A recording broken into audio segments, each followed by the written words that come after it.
దేవుని ప్లాన్స్ చూడండి. ఒక మనిషిని తయారు చేసినప్పుడే దేవుని ప్లాన్ ఎలా ఉంది? భూమిని లోపరచాలి మానవుడు, దానిని నిండించాలి, వారు అభివృద్ధి పొందాలి, విస్తరించాలి. ఇదన్నీ దేవుని ప్రణాళిక. కూలగొట్టాలి, నాశనం చేయాలి, చంపాలి, ఇవన్నీ సాతాను గాని ప్రణాళిక. నీ గురించి దేవునికి ఉన్న ప్రణాళిక దేవుడు నెరవేర్చడానికి తగినట్లు నీ జీవితాన్ని సంపూర్తిగా దేవుని కొరకు నువ్వు సమర్పించాల్సినటువంటి అవసరత ఉంది. నీ జీవితం బహుశా ఇప్పుడు 4 మాత్రమే నీ కుటుంబంలో ఉండొచ్చు, దానిని 400 మందిగా దేవుడు చూస్తున్నాడు. హల్లెలూయా. మనకేం తెలియదు 400 మంది ఎక్కడి నుంచి అని అంటే, మనకు ఆ ఒక్క వంశమే, ఒక్క తరమే మనకు కనిపిస్తుంది. తరాలు మారినప్పుడు ఇవి విస్తరించి నీ పేరు వాటి పైన రాసి నీ కుటుంబాన్ని 1000 తరాలు వరకు దేవుడు ఆశీర్వదిస్తున్నప్పుడు బహుశా 40,000 మందిగా ఈ 4 దేవుడు మారుస్తున్నారు. దేవునికి స్తోత్రం. హల్లెలూయా. దేవుని ప్రణాళిక నీ జీవితంలో నెరవేరడానికి తగినట్లు నిన్ను దేవుని కోసం నీవు సమర్పించాల్సినటువంటి అవసరత ఉంది. దేవా, నీ చిత్తం మా జీవితంలో నెరవేరునుగాక అని చెప్పి ప్రభు కార్యం మన జీవితంలో నెరవేరడానికి ఉన్న సమర్పణ మనకు అవసరం ఉంది. అందులో నుండి ఒక వ్యక్తిని దేవుడు ఏర్పాటు చేసుకున్నాడు. అతని పేరు అబ్రాం. ఒకరిగా ఉన్న సంతానం లేని అబ్రాముతో దేవుడు మాట్లాడుచున్నాడు, నేను నిన్ను గొప్ప జన సమూహముగా చేస్తాను. ఒకానొక కొడుకు, వానికి పెళ్ళే కాలేదు, ఇంకెప్పుడు గొప్ప జన సమూహంగా చేస్తారు అని నువ్వు అనుకుంటే దేవుని ప్రణాళిక నీవు ఇంకా చూడలేదు. దేవుడు తన వాగ్దానం నెరవేర్చడానికి కాలం అధికమక్కర్లేదు. దేవునికి స్తోత్రం. అది నెరవేర్చగానే దేవుని బ్లెస్సింగ్స్ ఫ్లో అవ్వడం నువ్వు చూస్తావు. దేవుడు తన కార్యములు జరిగించి నిన్ను ఆశీర్వదిస్తాడు. అబ్రహామును దేవుడు ఏ విధంగా గొప్ప చేస్తున్నాడు అనేటువంటి విషయాన్ని అక్కడ తెలియపరుస్తున్నాడు. దేవునికి స్తోత్రం. ఇంకా ఒక కుమారుడు కూడా పుట్టలేదు. అబ్రహామును దేవుడు ఆశీర్వదించాడు. ఇది కేవలం 12వ అధ్యాయం. 22వ అధ్యాయంలోనికి వచ్చినప్పుడే దేవుని ఆశీర్వాదం అబ్రహాము చూశాడు. అది మాత్రమే కాదు, దేవుడిచ్చిన ఒకానొక కుమారుని దేవునికి తిరిగి బలి అర్పించమని దేవుడు కోరాడు. గొప్ప జన సమూహముగా చేస్తానని వాగ్దానం ఇచ్చి ఒక కుమారుని ఇస్తే వాణ్ణి బలి అర్పించమని ఎలా అడుగుతావు దేవా అని అబ్రహాం అడగలేదు. దేవుడు ఏది చెయ్యమన్నా అబ్రహాం విధేయత చూపించాడు. లోబడినాడు.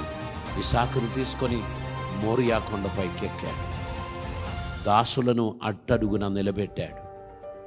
అబ్రహాం పైకి ఎక్కుతూ ఉండగా కుమారుడు అడిగాడు, నానా, కత్తి ఉన్నది, నిప్పు ఉన్నది, కట్టెలున్నది, బలి అర్పించడానికి ఉన్న మేకపోతు గొర్రెపోతును మనం తీసుకురాలేదే. నానా, డోంట్ వరీ, యెహోవా ఇదే, యెహోవా చూచుకొను, నువ్వేం కలవరపడకు, ఆయనకు అన్ని తెలుసు. Let us go. వారి పైకి ఎక్కారు, బలిపీఠం కట్టారు, కట్టెలు పేర్చారు. అంతా రెడీ చేసినాక అబ్రహాం తన కుమారునికి చెప్పాడు, నాన్న, నిన్ను బలి అర్పించమని దేవుడు చెప్పాడు. బలి ఏంటో ఆ బాబుకు తెలుసు. ఒక్క నిమిషం పారిపోయి మమ్మీకి ఒక మాట చెప్పాలి. 3 రోజుల ప్రయాణమై ఈ కొండ మీదకి వచ్చి బలి అర్పింపబడి నేను బూడిది అయిపోతే నా మమ్మీ విలపించి విలపించి చనిపోతాను. ఒక మాట మమ్మీకి చెప్పాలి, డాడీ ఇలా నిర్ణయం తీసుకున్నాడు, ఈ నిర్ణయమే ఆయన తీసుకున్నాడని నేను చెప్పొద్దా? కానీ ఆ కుమారుడు తన 2 చేతులు వెనకకు చూపి, కట్టు డాడీ, చేతులు కట్టాడు. ఆయనని ఎత్తుకొని బలిపీఠం మీద పరుండు పెట్టాడు. ఆ కత్తి తీసుకున్నాడు, మళ్ళొకసారి దాన్ని పదును చేశాడు. కుమారుడు కన్ను గట్టిగా మూసుకున్నాడు. తండ్రి కత్తి ఆకాశం వైపు ఎత్తాడు. అబ్రామా, బాలునిపై కత్తి వేయకు. ఒక స్వరం విని తిరిగి చూడగా ముళ్ళ పొదలో చిక్కుకొనిన ఒక పొట్టేలు. అబ్రహాం త్వరగా వెళ్ళి ఆ కత్తితోనే దాని చిక్కులు తీసుకొచ్చి కుమారుని చేతికి కట్టిన ఆ తాడ్లు విప్పి వాణ్ణి కిందికి దించేసి ఈ పొట్టేలును దాని మీద బలి అర్పించాడు. ఎంత గొప్ప దేవుడండి అబ్రహాము దేవుడు.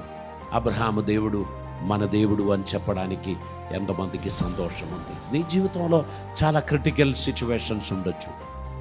దేవునికి విధేయత చూపించడానికి ఇబ్బందికరమైన అనేక సమస్యలు ఉండొచ్చు. నీవు ఒక అడుగు వేయలేక నీవు తడబడుచున్న స్థితిలో ఉండొచ్చు. కానీ అబ్రహాం విశ్వాసులకు తండ్రి అయ్యాడు.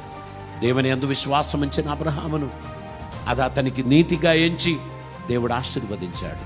నీ బిడ్డ జీవితంలో మేలు జరగలేదని, శుభకార్యం జరగలేదని, నీ కుమారుని జీవితంలో శుభకార్యం జరగలేదని నువ్వు కలవరపడుచున్నావా? తల్లి, నీకు తెలియదు, పరమ తండ్రి ఆమె కోసం, ఆయన కోసం శ్రేష్టమైన దానిని ఏర్పాటు చేసుకొని ఉన్నారు. దేవునికి స్తోత్రం. ఇంత ఆలస్యమైంది ప్రభువా, ఇంత ఆలస్యమైంది ప్రభువా అని నువ్వు అనుకుంటే ఆలస్యం కావడం మేలైంది అని నువ్వు చెప్పే రోజులు రాబోచున్నది. ఇంత ఆలస్యం దేవుడు చేయడం మేలైంది, నేను తొందరపడి ఉండే అయ్యో ఏమైపోయేదో అని మీకు అనిపించే రోజులు వస్తున్నది. నీవు దేవుని కొరకు సహనముతో కనిపెట్టినందును ఆయన నీ కోసం శ్రేష్టమైన కార్యం చేస్తున్నాడు. ఆయన నిన్ను విడువడు, ఎడబాయడు. నీ జీవితాన్ని అద్భుతంగా ఆశీర్వదించడానికి ఆయన నమ్మదగిన వాడు. దేవునికి స్తోత్రం.